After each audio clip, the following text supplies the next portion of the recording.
নমস্কার। মনের মানুষ লোকসংস্কৃতি একাডেমির পক্ষ থেকে সকলকে জানাই অশেষ ধন্যবাদ এবং বিনম্র কৃতজ্ঞতা। কবিকণ্ঠে কবিতা পাঠের আসরে আজ আমি আমার কবিতা পাঠ শুরু করছি। কবিতার নাম ফিরে এসো দেবদারু। একবার অন্তত ফিরে এসো, সজনে ডাটার মতো আমার আঙুল ধরো। খসে যাচ্ছে কেমন সময়ের সুতো, বাদামের খোসার মতো খোলস। আমার বেলা অবেলা কালবেলা কবিতায় ধুয়ে যায় চূর্ণির জলে।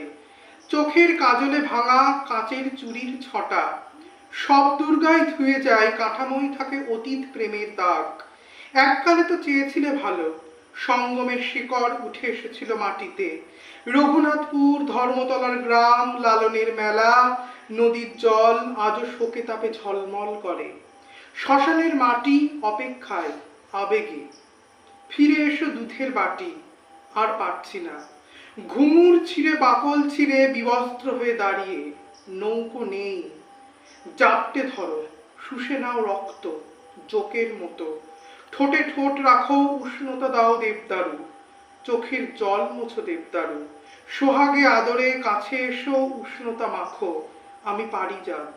রক্তে অশ্রুতে ঘামে বীর্যে মিশে আছো তুমি, সাদা ফেনায় বীর্যের বীজে কাছে এসো।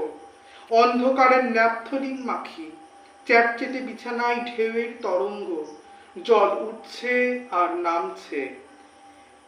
আর এবার শরীর থেকে নামো, সিঁড়ি বেয়ে উঠে যাক লজ্জাবতী লতা। তোমার ওঠা নামা আর আসা যাওয়া বড্ড পিছল। আমার ক্ষত গর্তে আর বীজ ধারণের উর্বরতা নেই। ছাড়ো, নামো।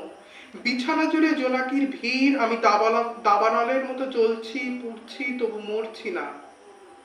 শুধু পুষে রেখেছি না পাবো জেনেও, বুকের মধ্যে শূন্যতার লালন পাখি। নমস্কার।